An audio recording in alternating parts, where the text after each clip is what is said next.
Hello, ഇന്ന് നമുക്ക് ഒരു വെള്ളരിക്ക കൊണ്ട് വെള്ളരിക്ക പുളിങ്കറി ഉണ്ടാക്കാം. അതിന് ഞാനിത് വെള്ളരിക്ക വേവിക്കാൻ വെച്ചിട്ടുണ്ട്. അതിൽ ഞാൻ മുളക് പൊടി ഇട്ടിട്ടുണ്ട്, മഞ്ഞൾപ്പൊടി, ഉപ്പ്, പിന്നെ പച്ചമുളക് കീറിയിട്ടിട്ടുണ്ട്, കറിവേപ്പില ഇട്ടിട്ടുണ്ട്. തേങ്ങ അരച്ചിട്ടുള്ള പുളിങ്കറി കേട്ടോ, വേറെ പരിപ്പൊന്നും ചേർക്കുന്നില്ല.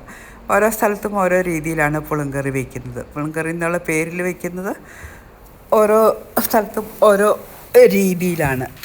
ഞാനിപ്പോൾ തേങ്ങ അരച്ചിട്ടുള്ള പുളിങ്കറിയാണ് ഞാൻ ചിരിച്ചേക്കണം. അപ്പോൾ ഞാൻ അതാണ് വെക്കണത്. അപ്പോൾ മാങ്ങയും മുരിങ്ങക്കായി ഇടുന്നുണ്ട്. അതിപ്പോഴല്ല ഇടുന്നത്, നമ്മുടെ വെള്ളരിക്കൊക്കെ വെന്ത് വന്നതിന് ശേഷമാണ് ഇടണത്. അപ്പോൾ വെള്ളരിക്ക വേകുമ്പോഴത്തേക്ക് നമുക്ക് അരപ്പ് തയ്യാറാക്കിയിട്ട് വരാം കേട്ടോ. അപ്പോൾ തേങ്ങ അരയ്ക്കുന്നുണ്ട്, അതിൻ്റെ കൂടെ ജീരകമുണ്ട്, 2 പച്ചമുളക് അരയ്ക്കുന്നുണ്ട്. കാരണം ഞാൻ വെള്ളരിക്കയിൽ ആ മുളക് പൊടി കുറച്ചേ ഇട്ടിട്ടുള്ളൂ. അപ്പോൾ 2 പച്ചമുളകും കൂടെ തേങ്ങയുടെ കൂടെ അരച്ച് വന്നിട്ടുണ്ട്. ഇതാ അപ്പോൾ നമ്മുടെ വെള്ളരിക്ക നന്നായിട്ട് വെന്തിട്ടുണ്ട്.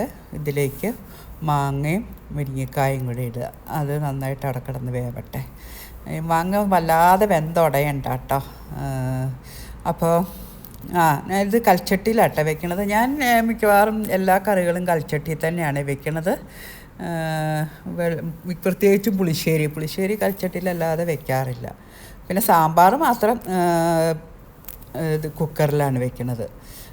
അതുപോലെ ദോശ ഉണ്ടാക്കുന്ന ദോശക്കല്ലിലാണ്. വല്ലപ്പോഴും മസാല ദോശ ഉണ്ടാക്കുമ്പോൾ ഫ്രൈങ് പാൻ എടുക്കും. പിന്നെ അവിയൽ വെക്കണതും, അവിയൽ ഞാനൊരു പരന്ന കൽച്ചട്ടിയുണ്ട്. അവിയൽ പിന്നെ ഉരുളിയിലും വെക്കും, കൽച്ചട്ടിയിലും വെക്കും. പിന്നെ ഒരു മൺചട്ടിയുണ്ട്. ആ മൺചട്ടി മീൻകറി വെക്കാൻ മാത്രമേ ഉപയോഗിക്കുള്ളൂ, വേറെ ഒന്നിനും ഉപയോഗിക്കില്ല. നിങ്ങളൊക്കെ എങ്ങനെയാണ്, ഏത് പാത്രങ്ങളാണ് ഉപയോഗിക്കണം? കൽച്ചട്ടി ഉപയോഗിക്കുന്നവരാണോ മൺചട്ടി ഉപയോഗിക്കുന്നവരാണോ?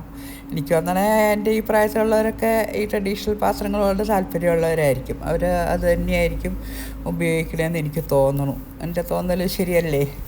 ഒന്ന് പറഞ്ഞോളൂ കേട്ടോ. അപ്പം നമുക്കിതിലേക്ക് തേങ്ങ അരച്ചത് ചേർത്തിട്ടുണ്ട് കേട്ടോ. തേങ്ങ അരച്ചത് ചേർത്ത് നന്നായിട്ട് യോജിപ്പിക്കുക. ഇപ്പം തന്നെ അത് തിളച്ച് വന്നിട്ടുണ്ട്. അപ്പം ഞാൻ തീ ഓഫ് ചെയ്യുകയാണേ.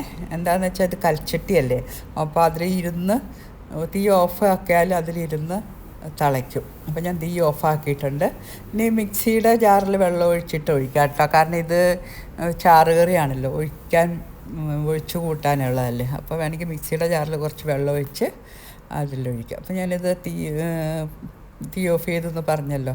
ഇനി ഇതിലേക്ക് കടുക് വറുത്തിടാം. ഇതിലേക്ക് കടുക് വറുത്തിടുമ്പോൾ സാധാരണ നമ്മൾ കടുകും മുളകും കറിവേപ്പില മാത്രമല്ലേ കറികളിലിടാറുള്ളൂ. ഇതിലേക്ക് ഉള്ളി അരിഞ്ഞിടും, ഉലുവയും ചേർക്കും. ഉലുവ മോര് കൂട്ടാനിലും ചേർക്കും, പക്ഷേ ഇതിലും അമ്മ ചേർക്കണം ഞാൻ കണ്ടിട്ടുണ്ട്, അതുകൊണ്ട് ഞാനും ചേർക്കുകയാണ് കേട്ടോ. അപ്പോൾ അതേ അങ്ങനെ കടുകൊക്കെ വറുത്തിട്ട് നമ്മുടെ വെള്ളരിക്ക പുളിങ്കറി റെഡി. അപ്പോൾ എങ്ങനെയാണ്, നമ്മൾ ചോറിൻ്റെ ഇട്ട് വരികയല്ലേ? ഓക്കെ, അപ്പോൾ നമുക്കിനി നാളെ കാണാം കേട്ടോ. Okay, by.